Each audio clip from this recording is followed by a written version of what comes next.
If you're a heat and air conditioning technician or even a salesperson, what's a strategy that you could use to help close deals that is a little bit fun? And why does it matter? This is a fantastic question. I'm Scott Bell, coming to you live for HVAC Technician Sales Secrets on a perfect day to talk about sales and business and a fantastic day to talk about you. Okay, so today we are going to talk about closing strategies. And there is a lot of different things that you could do, but this one is gamified. This one is more of something that's a good approach that you could use when you're having a conversation with somebody and they're almost on board, right? So they haven't quite committed yet. They're like, hey, this sounds like an awesome idea. I think I would like to do it, but I'm not quite sure. Or somebody has got the greed gland going and they need just a little bit more of a discount. So one of the ways that you could deal with this is by flipping a coin.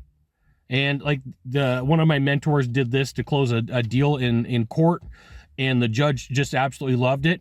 And so here's what it would be. Let's say that you're at $10,000 for your widget or gizmo, and the person wants to buy it for $9,000. And so you're at an impasse. You're at a roadblock. You're like, right? And the person's like, I really want it, but I really got to get this deal. And you're like, I really want to sell it, but I don't want to sell it at $9,000. I want to sell it at 10. So what you would do is you would say, hey, why don't we flip a coin? Now, here's what's going to happen. There are people who are going to say yes, and they have no intention of following through with whatever comes up, because then they're going to say, well, I didn't like that flip. We're going to have to go for 2 out of 3, and now we're going to have to go for 3 out of 4. So if you're going to do this, let me help you out with a couple of things. You're going to be very definitive from the very beginning. We are going to flip the coin once. If I get heads, I get 10 grand. You get tails, you get 9,000, right? We're going to move forward. Because like at some point, people like the idea of risk until they lose. So you really have to lock this idea in. And then as a bonus, what you need to know is there's going to be times where you make that deal, you shake on it, and the person has no intention of doing business with you, but they want to see if they could get it at that price. So they decide, hey, we're not going to move forward. We're not going to make this deal happen. Sorry, I can't do it. They're going to pull back and say, sorry, I can't do it. Just be aware that they're going to welch on you. They're not going to do the deal. They never planned on doing the deal. It's about 20% of the time. So if you walk away mad, you just got to realize, hey, at least I tried something new. And this right here is why you should join my email publication. Just go to this URL. I'll give you the goods, not in the Facebook group, not on the YouTube channel. Now, second version of this is a die, right? A single die, 6-sided die. So what you do is you go and you get one that's like 2 inches by 2 inches or 1.5 inches by 1.5 inches, and you assign a value to each one of those numbers. Like 1 maybe $100, 2 maybe $250, 3 maybe $500, 4 maybe $750, and 6 maybe $1,000.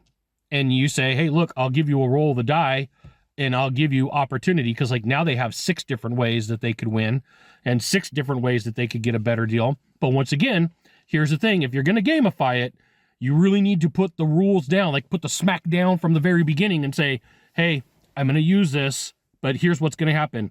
You roll a 2, you get $250 off. You roll a 4, you get $500 off. You roll a 6, you get $1,000 off. Whatever the case may be, one single roll, and then that's it. And then we are going to move forward, correct? Like you gotta like, hey, if we do this, then we are going to move forward no matter what, right?